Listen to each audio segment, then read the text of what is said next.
Si alguien se rompe un brazo y va al hospital, el médico le pone frente a una pantalla, ¿no? Sí, te enseña la radiografía de toda la vida. Exacto. Y ahí está, una línea blanca, sólida, fracturada, sobre un fondo que es pues, completamente negro. Y el médico señala el hueso y dice, bueno, ahí está el problema. Y tú asientes, claro. Claro, asientes. Pero fíjate en un detalle. Nadie, absolutamente nadie, se para a pensar de qué está hecho ese fondo negro en la radiografía. Ya, se da por sentado. Eso es, se da por sentado. Es como el lienzo en blanco donde ocurren las cosas. Y resulta que durante más de un siglo, la física fundamental ha hecho exactamente lo mismo con nuestro universo. Y es una analogía fantástica, la verdad, porque, de hecho, esa ha sido siempre la zona de confort de la ciencia clásica. Ya te digo. O sea, es muy reconfortante pensar que la materia, las estrellas, los planetas, las partículas, que son los protagonistas absolutos, y que simplemente actúan sobre un fondo que no interfiere. ¿Un contenedor inerte? No, un simple teatro. Claro, el problema es que, cuando los físicos se ponen a investigar los misterios más grandes del cosmos, esa especie de máquina de rayos X teórica se rompe por completo. Totalmente. Empezamos a ver cosas que no encajan ni a tiros. Aparece la materia oscura, la energía oscura, los agujeros negros que tragan luz, o esa auténtica locura de la mecánica cuántica donde una partícula parece estar en dos sitios a la vez. Ostras, sí. Se vuelve un campo minado de contradicciones. Exacto. De repente las ecuaciones no cuadran y el panorama se vuelve muy, muy turbio para quienes investigan esto. Y la razón principal de esta crisis, que es una crisis monumental en la física moderna, es precisamente esa radiografía que mencionabas. O sea, hemos pasado un siglo estudiando las fracturas en los huesos, las partículas visibles, ignorando por completo la estructura profunda de ese espacio oscuro. ¡Madre mía! Por eso, hoy, en esta exploración a fondo, vamos a adentrarnos en una propuesta que viene a cambiar las reglas del juego por completo, la teoría del todo nodal, que a menudo veremos abreviada como TTN. Sí, una teoría que ha sido desarrollada por el investigador independiente Miguel Jorge Díaz Luna, a quien también se le conoce bajo el seudónimo de Michel en los documentos. Y lo que vamos a hacer hoy en esta exploración, que es un viaje que rompe bastante los esquemas, ya lo aviso, no es destruir a Einstein o, yo qué sé, tirar la física cuántica a la basura. No, para nada. Vamos a descubrir por qué y cuándo esas grandes teorías, que son geniales, llegan de repente a un muro de ladrillo. Exacto. Vamos a examinar cómo esta teoría elimina por completo la idea de que el espacio es simplemente la nada. Y lo más interesante es que no se trata solo de filosofía de salón. Claro, no son solo ideas abstractas. ¿Qué va? A lo largo de esta sesión, veremos cómo los descubrimientos más recientes, incluso esas anomalías gigantescas que está captando ahora mismo el telescopio espacial James Webb, pues tienen un encaje perfecto bajo esta nueva lupa. Vale, vamos a desempacar esto, porque para que quienes nos escuchan puedan visualizar esta revolución, primero tenemos que tirar a la basura la imagen mental del espacio como si fuera una caja de zapatos gigante y vacía. Totalmente a la basura. La TTN propone algo llamado inmanencia estructural. Y a ver si lo entiendo bien. Tenemos que imaginar el espacio no como un contenedor, sino como una inmensa red de pesca. Ujú, sí. Una malla que lo ocupa absolutamente todo y que está fuertemente tensada. Y si aplicamos esto, pues resulta que la materia no sería un pez nadando a través del agua de esa red, ¿verdad? La materia sería un nudo súper apretado hecho con los mismísimos hilos de esa red. Lo fascinante de esto es que esa es la imagen mental absolutamente correcta. Y erradica de un plumazo el vacío absoluto. O sea, el vacío como tal no existe. ¡Ostras! Todo lo que vemos y lo que no vemos, hablo de la luz, la gravedad, una mesa de madera, un electrón, son manifestaciones de una única red. Y esta red, ojo, no es un continuo infinito y suave. Ah, claro, no es como una gelatina perfecta. No, está hecha de piezas. Está compuesta por unidades mínimas, finitas, que la teoría llama nodos. Vale, no dos. Pero claro, a mí me surge una duda. Si todo, absolutamente todo, está hecho de lo mismo, ¿qué diferencia a la madera de esta mesa del espacio vacío que hay entre la Tierra y la Luna? O sea, ¿cómo se organiza esa red? Pues se organiza a través de dos variables que son vitales. Según Díaz Luna, cada nodo tiene un estado que se define por, primero, su coherencia. Coherencia, vale. Sí, que en las ecuaciones se representa con la letra griega phi. Y esta coherencia mide el grado de alineación, digamos, el orden interno de la estructura. Entiendo. Pero me imagino que, como en cualquier red física en el mundo real, también tiene que haber una fuerza que mantenga todo unido, ¿no? Como una resistencia. Justamente. Y esa es la segunda variable. La presión nodal, o simplemente K. Presión nodal, la K. Eso es. Es la tensión de la red, su resistencia pura a deformarse. El universo entero, cada fenómeno que experimentamos en el día a día, se rige por la interacción matemática entre el orden, que es phi, y la tensión, que es K. Es decir, ¿todo es un juego entre esas dos fuerzas? Exacto. De hecho, existe un límite crítico que la teoría bautiza como la constante de Díaz-Luna. Se escribe como lambda sub dl. Es, por así decirlo, un umbral de seguridad. Un umbral de seguridad. ¿Y qué pasa si se cruza? Pues si el producto de la coherencia y la presión cruza esa constante, la estructura de la red ya no lo soporta. Se rompe el equilibrio y tiene que transformarse en otra cosa para mantener la estabilidad. Espera un momento, porque me acaba de venir algo a la cabeza. Si me dices que todo el espacio está lleno de esta red microscópica estructurada, ¿no estamos volviendo a inventar el famoso éter del siglo XIX? Ah, el éter luminoso. Sí, ya sabes, ese fluido invisible que los físicos de antes creían que llenaba el espacio y que luego descartaron por completo. Bueno, es una objeción muy lógica, ¿eh? Pero hay una diferencia abismal. El éter clásico se concebía como un material que estaba dentro del espacio. Como agua en una piscina. Exacto, una especie de gelatina por la que viajaban los planetas. Pero la TTN dice que la red es el espacio. Ah, vale. ¿No hay un escenario debajo? No lo hay. Y esto se explica con nociones termodinámicas que son muy sencillas de entender. En esta teoría, el calor es simplemente vibración, o sea, desorden en los nodos. Cuando algo se calienta mucho, la coherencia phi baja.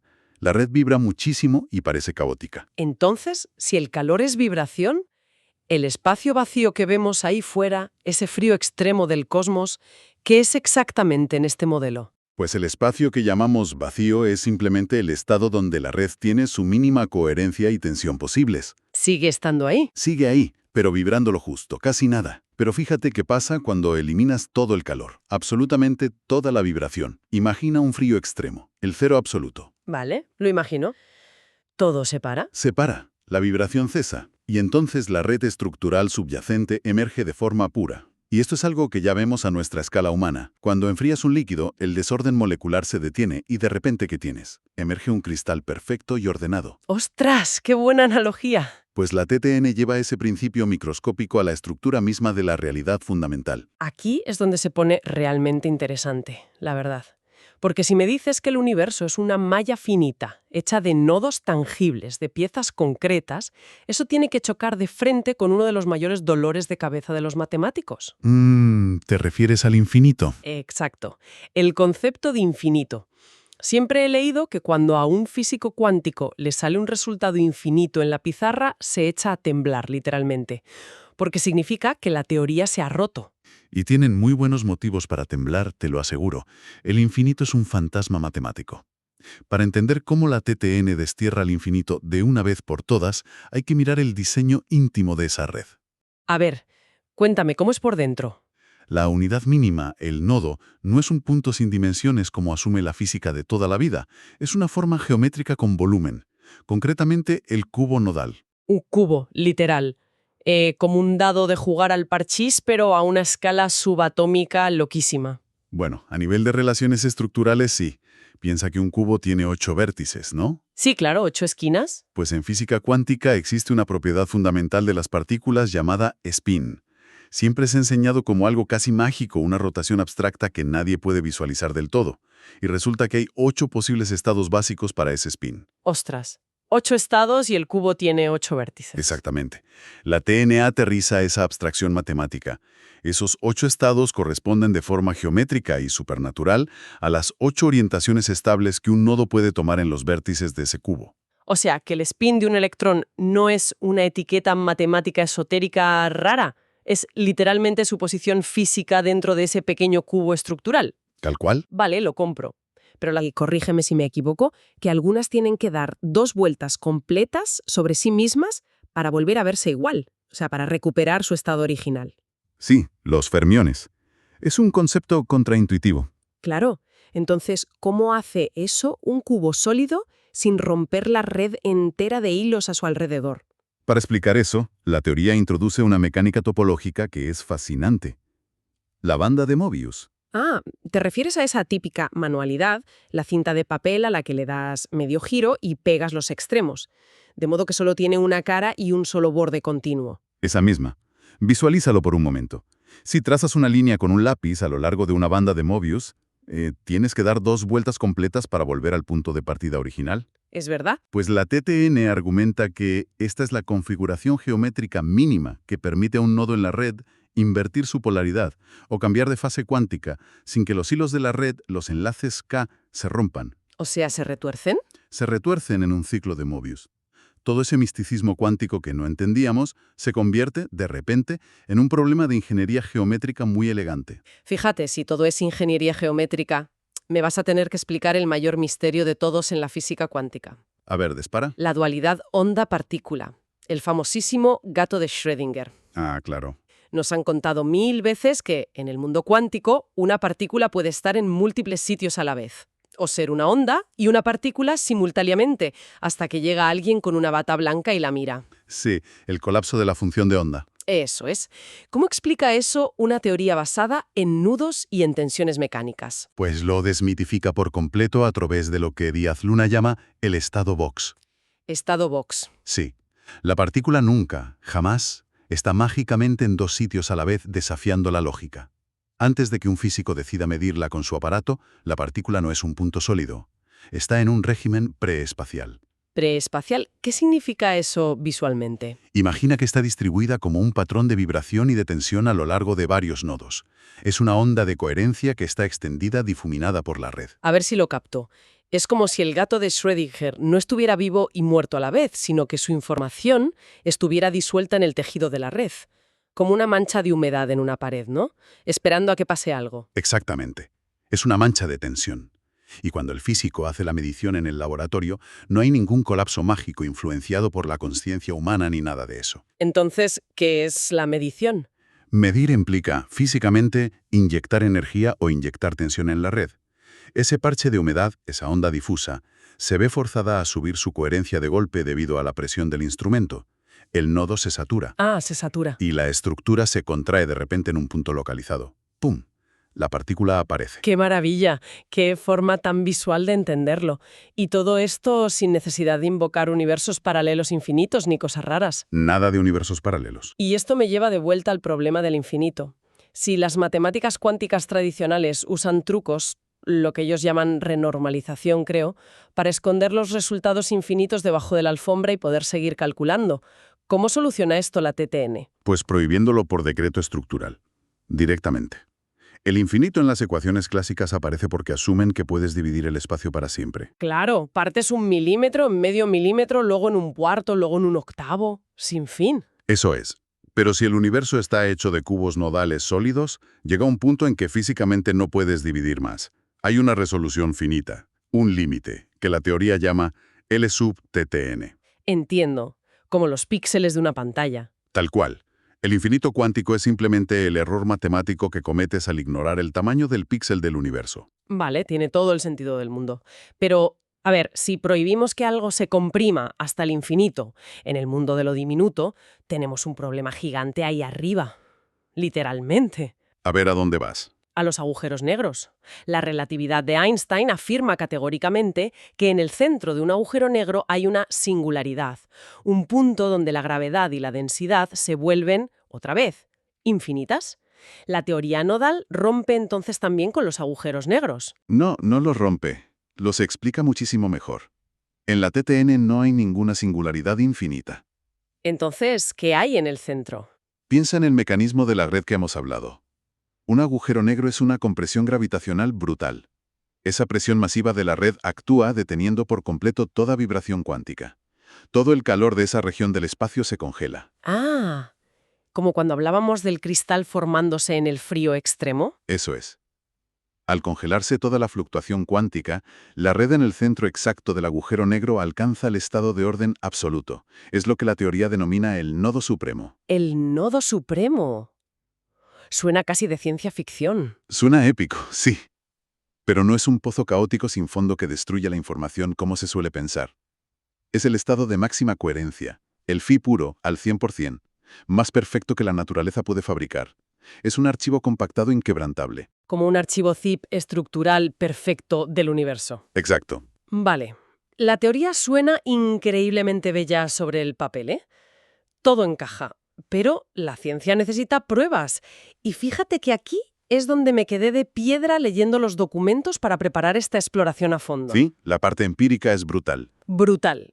Porque Díaz Luna no se quedó en su casa filosofando con ecuaciones bonitas. Se fue a buscar pruebas empíricas en los catálogos públicos de ondas gravitacionales. En concreto, los datos de los observatorios LIGO y Virgo. Así es. Y encontró algo que me voló la cabeza. Una ley 1 partido por m. Una ley empírica extraída directamente de los datos reales de colisiones de agujeros negros, sin forzar ningún modelo previo ni nada. A ver si explico bien lo que dice esta ley. Para quienes nos escuchan, corrígeme si me salto algo. Básicamente afirma que cuando un evento cósmico masivo genera ondas gravitacionales, estas sufren una dispersión o una especie de fricción al viajar por el tejido espacial. Correcto. Van perdiendo energía. Pero lo más loco es que la fricción es inversamente proporcional a la masa del evento. O sea, a mayor masa de los agujeros negros que chocan, menor fricción sufren sus ondas al viajar por el espacio. Tal cual. Pero vamos a ver. Si el espacio es una red granulada que está llena de nodos como si fuesen adoquines, ¿no debería ser al revés? ¿En qué sentido? Pues que intuitivamente un evento más masivo debería chocar con más baches en la red y sufrir más fricción, ¿no? Si conectamos esto con el panorama general de la mecánica de nodos, es una intuición muy válida, ¿eh? Pero el mecanismo funciona de otra manera totalmente distinta. Imagina que la red nodal es una gran tela elástica. Vale, una cama elástica gigante. Sí, si haces rodar una canica pequeña por ella, la tela apenas se tensa. La canica va rebotando contra los hilos sueltos, se tropieza con las arrugas y sufre mucha fricción. Pierde energía muy rápido. Vale, la masa pequeña no tiene fuerza suficiente para alisar el camino. Exacto, no tensa la red. Pero ahora imagina que pones en esa misma tela elástica una bola de bolos de plomo, pesadísima. Se hunde. Se hunde, y la tela entera se estira hasta su límite máximo. Queda completamente lisa y rígida, como la piel de un tambor superafinado. Ah, ya lo pillo. Sobre esa tela hipertensada, cualquier vibración o perturbación viaja patinando limpiamente, sin chocar con ninguna arruga, porque la tensión de la masa las ha planchado todas. ¡Ostras! Por eso en la red nodal, la inmensa gravedad de un evento supermasivo tensa tanto los nodos a su alrededor, que la onda gravitacional viaja con una dispersión casi nula. A mayor masa, la red está más tensa y hay menor fricción. ¡Qué barbaridad! ¡Qué buena forma de verlo! Pero la pregunta del millón que me surge es, ¿cómo es posible que miles de astrofísicos superbrillantes, trabajando en LIGO y Virgo, publicaran todos estos datos abiertos y no vieran una correlación tan clara? Pues porque a veces las mejores teorías actúan como unas anteojeras para los científicos. ¿Te refieres a Einstein? Claro. La relatividad general de Einstein es una genialidad indiscutible, por supuesto. Pero su premisa fundacional, la base de todo, es que el espacio-tiempo es continuo y suave. No tiene grumos. Ya, ¿y si asumes eso?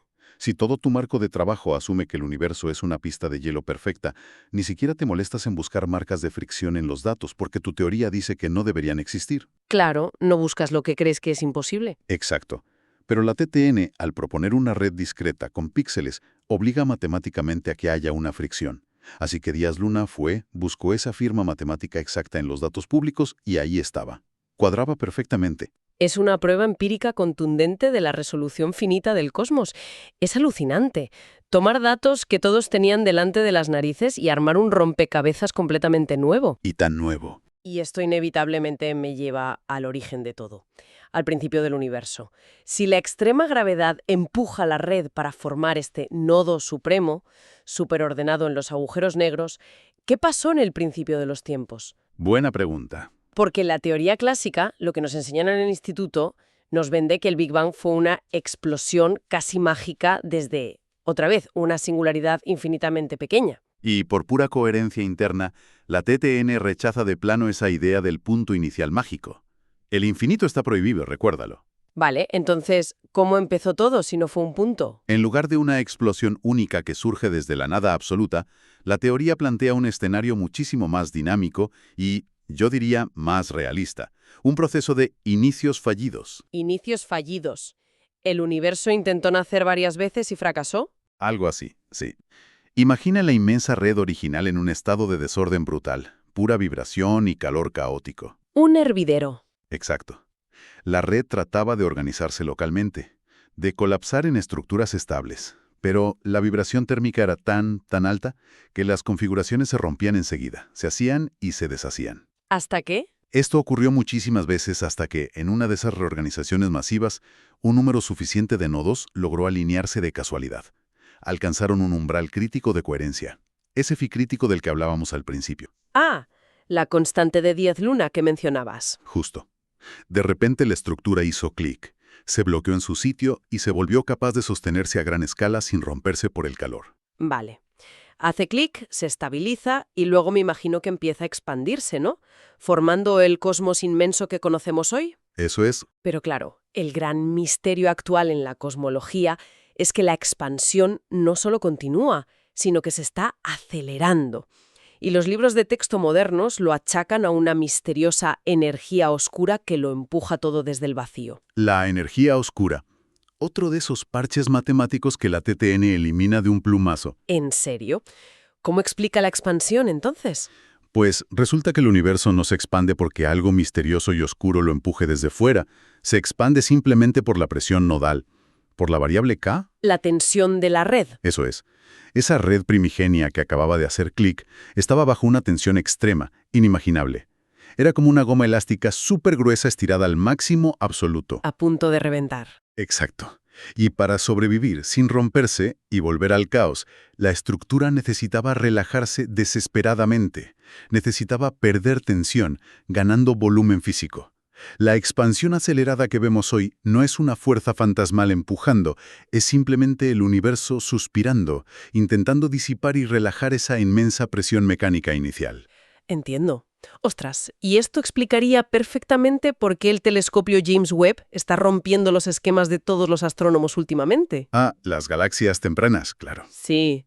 Están encontrando galaxias completas, súper inmensas y perfectamente estructuradas en el mismísimo amanecer del universo, justo después de ese inicio. Y según el Big Bang tradicional, no debería haber habido tiempo físico para que se formaran cosas tan grandes y complejas tan rápido. Es un quebradero de cabeza enorme para la cosmología estándar. A veces lo llaman la tensión de Hubble. Pero bajo la lupa de la TTN es un proceso totalmente natural y predecible. Porque la estructura ya estaba ahí, ¿no? Exacto. Como la red ya había alcanzado ese inmenso nivel de coherencia estructural masiva en el momento del clip, antes de la gran expansión de relajación, pues el molde de las galaxias ya estaba hecho. No tuvieron que formarse poco a poco desde el polvo, la red ya las había preestructurado. Pausa. Aquí tengo que hacer una pausa obligatoria. Dime. Entonces, ¿qué significa todo esto para la gran bestia negra de la astrofísica? Si el universo está gobernado por esa tensión de la red, y esa tensión es lo que organiza las galaxias a gran escala, ¿qué pasa con la famosa materia oscura? Ah, y la materia oscura. Porque llevamos décadas, pero décadas, construyendo aceleradores de partículas subterráneos multimillonarios para cazar una partícula fantasma que supuestamente es el pegamento que mantiene unidas las galaxias. Me estás diciendo que estábamos buscando fantasmas porque olvidamos calcular la tensión mecánica del tejido del propio espacio. Es una forma muy directa de decirlo, pero sí. Fundamentalmente sí. Madre mía. Según la TTN, no falta materia invisible en el universo. No hay partículas exóticas que no interactúan con la luz. Las galaxias rotan más rápido de lo que deberían, que es la gran anomalía que vemos, no por la presencia de partículas oscuras, sino por la variable K. La tensión. Esa tensión estructural profunda de la red nodal es la que arrastra mecánicamente y organiza la rotación galáctica. O sea, la materia oscura es un espejismo masivo creado por ignorar la dinámica mecánica de la inmanencia estructural. Esto va a ser un golpe bastante duro para muchos cazadores de partículas en todo el mundo. Un cambio de paradigma difícil de digerir, desde luego. Y ya que estamos derribando mitos, me da la sensación de que a los fans de la ciencia ficción tampoco les va a gustar esto, porque la teoría nodal parece dejar sin espacio al multiverso. Marvel no va a estar contento. Jaja, no creo. Lo cancela estructuralmente por completo. ¿Por qué? A ver, La física cuántica clásica a veces propone el multiverso para explicar las encrucijadas cuánticas, ¿verdad? Sí, la idea de que cada vez que una partícula toma una decisión o se mide, el universo entero se duplica en realidades paralelas. Pues en la TTN, la naturaleza es ante todo una economista muy estricta. Busca minimizar el gasto de energía y relajar la tensión en todo momento. Duplicar la inmensa red de trillones y trillones de nodos para cada mínima probabilidad cuántica requeriría una cantidad de energía infinita y una justificación estructural que es absurda. ¿Es que no tiene sentido termodinámico? Ninguno. El universo es único, inmanente e increíblemente eficiente. Todo ocurre aquí y ahora mediante reorganizaciones locales de esta única malla. Nada de infinitos universos copia. Tiene todo el sentido del mundo. Vale. Recapitulemos un segundo. La malla forma las partículas, genera la gravedad con su tensión extrema, expande el cosmos para relajarse, pero hay una pieza fundamental del rompecabezas de la que no hemos hablado apenas y que me tiene intrigada. A ver, sorpréndeme. Suena de fondo, ¿no? El tic-tac implacable que marca el compás de todo el universo por igual, desde aquí hasta la galaxia más lejana. ¿Dónde encaja ese reloj en la red nodal? Pues el concepto de un reloj maestro universal es otro sesgo enorme del que debemos desprendernos. En la TTN, el tiempo no es un escenario que fluye independientemente de la materia. No. No. El tiempo es un producto directo de la tasa de actualización estructural de los nodos. Espera, explícame eso de la actualización. Suena a informática. Y es una buena metáfora. Piensa en la red como un sistema de ordenadores gigante en malla. Para que ocurra un evento físico, pongamos que un triste electrón se mueva 1 milímetro de aquí a allá, los nodos locales de la red tienen que procesar ese evento. Tienen que cambiar su estado. Exacto. Tienen que actualizar su información, cambiar su coherencia phi y su presión K. El tiempo, tal como lo medimos, es simplemente la medida del esfuerzo organizativo que le cuesta a la red procesar ese cambio. ¡Ostras! Por lo tanto, el tiempo es local. Cada rincón del universo, dependiendo de su densidad de nodos y de cómo estén organizados geométricamente, tiene su propio ritmo temporal. Es lo que Díaz Luna denomina la dinámica multitiempo. Vale, entiendo la idea teórica en papel, pero los documentos de esta exploración a fondo citaban experimentos reales, pruebas empíricas a una escala demencialmente pequeña, midiendo atosegundos. Sí, la trillonésima parte de un segundo. Es una barbaridad técnica. Pues los datos mostraban que cuando los electrones saltan en un material bidimensional, como una lámina superfina de grafeno de un solo átomo de grosor, tardan más tiempo real que si esos mismos electrones saltan en un cristal tridimensional masivo normal.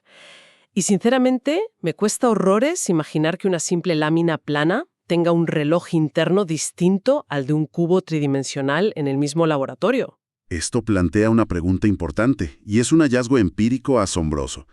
La analogía perfecta para entenderlo es el tráfico en una ciudad.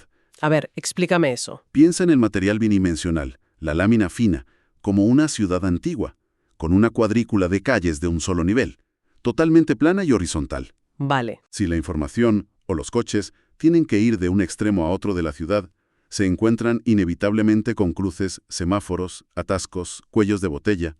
Hay pocas vías posibles porque estás limitado a un plano en 2D. Lógico. Pues la red de nodos en ese material bidimensional tiene menos canales topológicos y geométricos para sincronizarse. Por tanto, le cuesta más esfuerzo organizativo procesar el cambio de fase. El tiempo fluye literalmente más lento para ese electrón en ese material. Ah, claro, porque hay más atasco de información. ¿Y en 3 dimensiones? En 3 dimensiones añades puentes, túneles, pasos elevados, autopistas subterráneas en todas direcciones. La red estructural local tiene múltiples vías simultáneas para transmitir esa coherencia phi.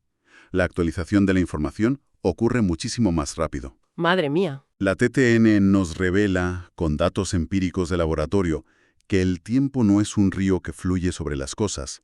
El tiempo es literalmente lo que tardan las cosas en lograr organizarse dentro de la red. ¡Qué locura! ¡Qué locura más elegante! Pero claro, entonces surge otra duda.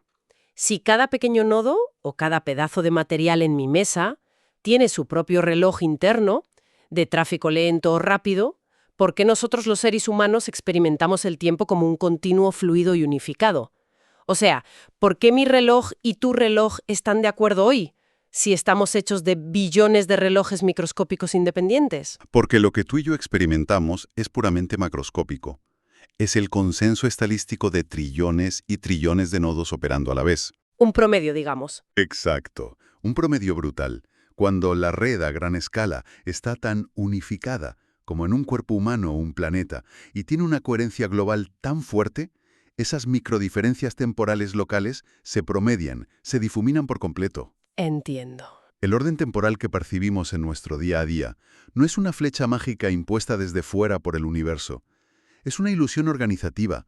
Es el acuerdo masivo de una infinidad de actualizaciones nodales trabajando en una sincronía perfecta. Madre mía, la verdad. Bueno, vamos a hacer una pausa profunda para asimilar este inmenso viaje. Porque para quienes nos escuchan, yo creo que esto no es solo un montón de matemáticas nuevas para empollar. Es un cambio drástico en la forma de mirar literalmente el mundo que nos rodea, el día a día. Totalmente. Cambia el paradigma visual. Es que si miras por la ventana esta noche y miras al cielo, la lección de la teoría del todo nodal es que no hay un abismo vacío de la nada entre nosotros y las estrellas. No lo hay. Desde la luz de la pantalla que tienes ahora mismo delante hasta las ondas gravitacionales que viajan millones de años luz, pasando por el mismísimo transcurrir de los segundos de nuestras vidas.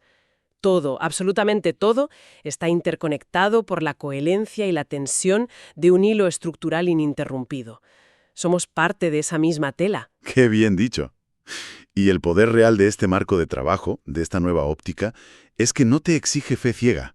Desmitifica la realidad, convirtiendo la física más abstracta en un problema de pura topología geométrica y termodinámica a un nivel ínfimo. Que es algo que se puede medir, claro. Es que deberían aparecer obligatoriamente en el próximo escrutinio profundo de anomalías gravitacionales, concretamente en los catálogos O4 que se están publicando. El futuro inmediato de la astrofísica dictará sentencias sobre esta red, y será un veredicto puramente empírico. ¡Ostras! Pues es de admirar el tremendo esfuerzo de innovación que hay detrás de esta obra monumental.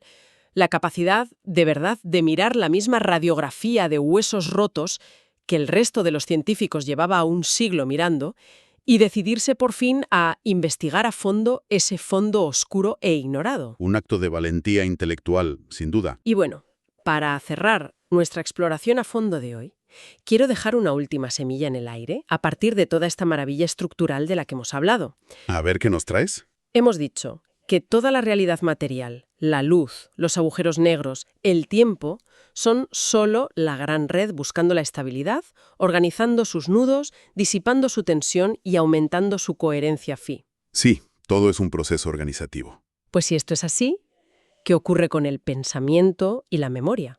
Buf, palabras mayores. Es que es inevitable preguntarse, ¿y si la conciencia humana, esa chispa que nos permite formular estas gigantescas preguntas del cosmos, no es un fenómeno mágico o aislado que flota sobre la biología? Claro. ¿Acaso nuestra mente no podría ser simplemente un estado de extrema y exquisita coherencia estructural? O sea, un pico masivo de esa variable phi, pero focalizado dentro de la red orgánica de nuestro cerebro, intentando desesperadamente organizar y darle sentido al desorden de la información del universo. Es una hipótesis maravillosa y totalmente coherente con la inmanencia de la teoría. Pues es un pensamiento fascinante para llevarse hoy y dejarlo reposar en el tráfico microscópico de nuestro propio tiempo bidimensional o tridimensional. Jaja, muy bien traído. Hasta la próxima a todos. Y por favor, recordad el nombre que hemos explorado hoy, Miguel Jorge Díaz Luna y su teoría del todo nodal. Un saludo.